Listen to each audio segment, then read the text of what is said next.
The lord. దేవునికి మహిమ కలుగును గాక. అనుదిన ధూపవేదిక ద్వారా దేవుని వాక్యాన్ని వింటున్న మీ అందరికీ మరొకసారి ప్రభు పేరిట వందనాలు తెలియజేస్తూ ఉన్నాం. ప్రసంగి గ్రంథంలో ఉన్న ఒక మాట చదువుదాము. 8వ అధ్యాయం 1వ వచనాన్ని చదువుదాం. జ్ఞానులతో సమలైన వారెవరు? జరిగే వాటి భావమును ఎరిగిన వారెవరు?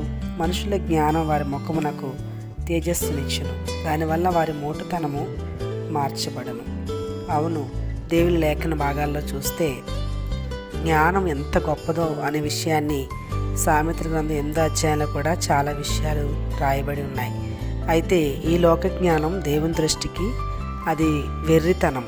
కానీ దేవుని జ్ఞానం మనం కలిగి ఉండడం మనకి, మన కుటుంబాలకి అది ఎంతో దీవెనకరంగా దేవుని లేఖనాల్లో మనం చూస్తాం.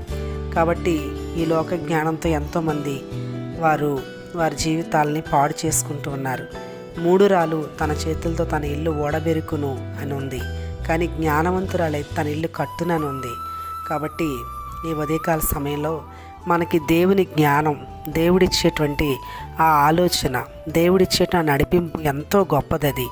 నిజంగా దేవుని జ్ఞానం మన జీవితాల్లో ఎంతైనా ఈ అంచుదనాల్లో మనందరికీ అవసరమైనది. అందుకే దేవుని వాక్యంలో చూస్తే the beginning of the knowledge, the fear of the lord అనే మాట మనం చూస్తాం. నిజమే, యెహోవా యందలి మనం భయభక్తులు కలిగి ఉండడమే జ్ఞానం. దేవునికి మనం భయపడితే దేవుడు మనకి జ్ఞానాన్ని ఇస్తాడు.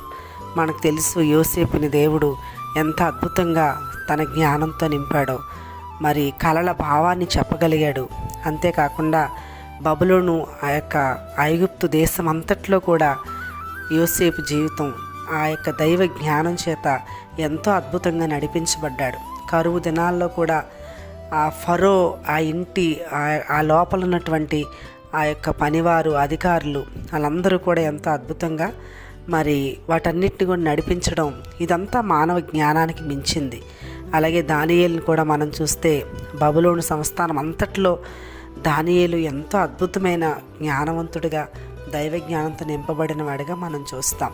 కాబట్టి ఈ ఉదయకాల సమయంలో ఈ మాటలు వింటున్న మనందరి జీవితాల్లో ఈ లోక జ్ఞానం వల్ల అనేకసార్లు మన జీవితంలో మనం మోసపోతూ ఉంటాం. అనేకసార్లు మన జీవితంలో నెమ్మది లేకుండా అయిపోతాం. కానీ దేవుని జ్ఞానం మనల్ని సరైన మార్గంలో నడిపిస్తుంది. అది మన యొక్క మోటుతనం నుంచి కూడా మనల్ని విడిపిస్తుంది అని మనం చదివిన భాగంలో చూస్తాం. కాబట్టి దేవుని జ్ఞానం కోసం మనం దేవుని యందు భయభక్తులు కలిగి మనం జీవిద్దాం. దేవుని జ్ఞానంతో ఈ లోకంలో మనం దేవుని కొరకు బ్రతుకుదాం. అట్టి కృప వింటున్న ప్రతి వారికి ప్రభు దయచేయను గాక. ఆమేన్.